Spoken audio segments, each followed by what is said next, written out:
Hello everyone, সবাই কেমন আছো? আর তোমাদের বৌদি তোমাদের জন্য নিয়ে চলে এসেছে একটা সুন্দর একটা ভিডিও। আজকে তোমরা অনেক দিন ধরে বৌদিকে শুধু বলছো বৌদি একটা গোসলের ভিডিও দাও, একটা স্নানের ভিডিও দাও, গোসলের ভিডিও দাও। তো ভাবলাম চলো, আমার দেওরা এত করে বলছে, তাহলে কথাটা রাখা যাক। আর সেই কথা মতোই একটা ভিডিও বানাতে চলে বসলাম। তো চলো ভিডিওটা ফুল দেখো, ফুল না দেখলে কিন্তু এনজয় পাবে না। কথাই আছে, আগে নরম তারপর গরম। তো বেশি না, জাস্ট 5 মিনিট 35 সেকেন্ডের ভিডিও।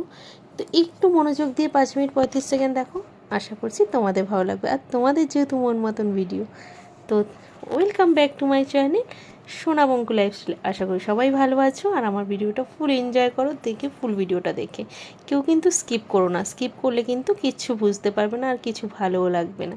তাই বলছি, ধামাকা দেখতে হলে ভিডিওর মধ্যে পুরো ওকে। তো পুরো ভিডিওটা দেখো ধামাকা দেখতে হলে। তার আগে একটা কথা বলে দিই, যারা যারা এখনও পর্যন্ত আমার ফেসবুক পেজটা ফলো করনি, তারা ঝটপট করে যাও, ফলো করে দাও। ফেসবুক পেজটার নাম হলো কি সোনা বৌদি মাস্তি ব্লগ।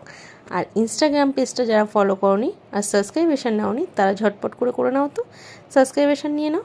ইনস্টাগ্রাম হলো কি সোনা মিঠু।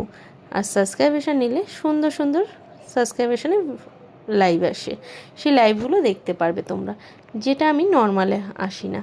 তো যাই হোক, আর একটা কথা, যারা এই পেজে আমার মানে ওয়াইটিতে আমার যারা নতুন নতুন ফ্রেন্ড আছো, যারা এখনও আমার বৌদির চ্যানেলটিকে সাবস্ক্রাইব করোনি, ঝটপট করে বৌদির চ্যানেলটি সাবস্ক্রাইব করে পাশে থাকো আর বেল আইকনটি টিপে দাও। তাহলে যখনই বৌদি নতুন নতুন ভিডিও ছাড়বে, তখনই তোমাদের কাছে চট করে একটা নোটিফিকেশান চলে যাবে আর টপ করে তোমরা বৌদির ভিডিওগুলো দেখে নিতে পারবে। তো চলো, অনেক কথা বলে ফেললাম, এইবার তো কাজ করি। তো এই যে কাজে লেগে গেছি। দুবেলা রীতিমতন 12টার জলে অনেকগুলো জামা কাপড় ছিল, কদিন ধরে বৃষ্টি হচ্ছিলো বলে কাচা ধোয়া হচ্ছিল না। তো ফাইনালি ভাবলাম চলো জামা কাপড়গুলো কেচেই দিই। আর এই চাদরটা না বেশ ভালো নোংরা হয়েছিল, তাই জন্য আজকে চাদরটা একটু গরম জলে ভিজিয়েছিলাম। কারণ একটু উষ্ণ গরম জলে জামা কাপড় ভেজালে না ভালো পরিষ্কার হয়। আর মেশিনে দিলে ভালো পরিষ্কার হতো, কিন্তু মেশিনটা আমার তো খারাপ হয়ে রয়েছে, তোমাদের জানোই। মেশিনটা ঠিক করবো একটা কিংবা নতুন নেবো কি না সেটাই বুঝে উঠতে পারছি না। কারণ ঠিক করতে গেলে বলছে 4,000 টাকা, আর নতুন বলছে 12,000 টাকা। কারণ মেশিন আর 4,000 টাকা যে নেবে তার কোনো গ্যারান্টি দেবে না। মেশিনটার যে জিনিসটা ঠিক খারাপ হয়েছে সেই জিনিসটা কিনতেই 4,000 টাকা লাগবে, প্লাস ওদের মানে যারা ঠিক করবে তাদের 500 টাকা, 4,500 টাকা। আর নতুন মেশিন বলছে 12,000 টাকা। কী করবো বলো তো, একটু তোমরা একটু সাজেশান দাও তো। আমার তো মাথায় ঢুকছে না, আর কাচতে কাচতে আমার যেন দম বেরিয়ে যাচ্ছে। কী বলো তো, এখন যেমন তেমন কোনো অসুবিধা হচ্ছে না, কিন্তু শীতকালে না প্রচণ্ড অসুবিধা হয়। কারণ ছেলে ছোট, ছেলে রীতিমতন রেগুলার সোয়েটার থাকে, সেগুলো কাচতে ধুতে হয়। নিজের গায়ে সোয়েটার থাকে, আর সেগুলো সহজে শীতকালে রোদ তো বুঝতেই পারছো, সহজে শুকাতে চায় না। আর আমার তো ঠান্ডার দোষ আছে, কাচলে পরেই ঠান্ডা লেগে যায় বড্ড। কী করবো বুঝতে পারছি না।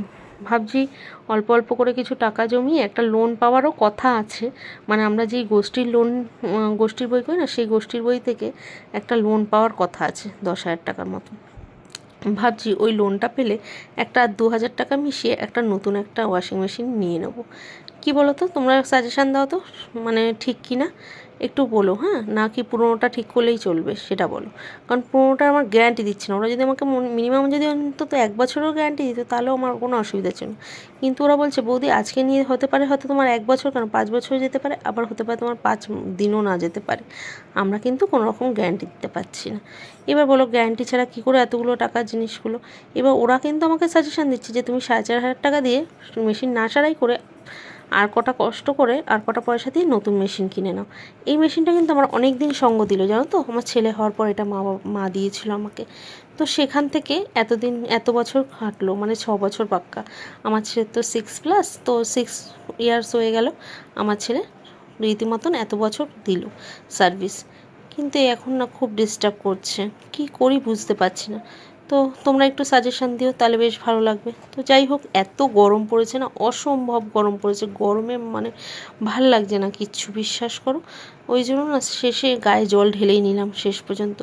কাচতে যেয়ে দেখলাম ঘেমে এমনিই স্নান হয়ে যাচ্ছি। তারপর ভাবলাম ঘামের স্নানের থেকে চোখ ঠোক জ্বলছিল, ভাবলাম 2 মগ জল ঢেলেই নিই, তাতে কী হবে, শরীরটাও ঠান্ডা হবে।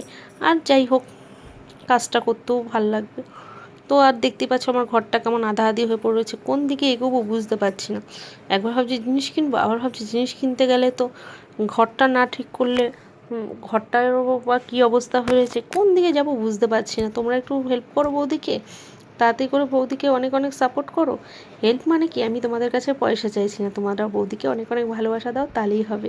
তাহলে বৌদি এখান থেকে যেটুখানি আর্ন করতে পারবে সেখান থেকে একটু একটু করে বৌদির শখগুলো আশাগুলো পূর্ণ করতে পারবে, স্বপ্নগুলো, আর কিছুই না।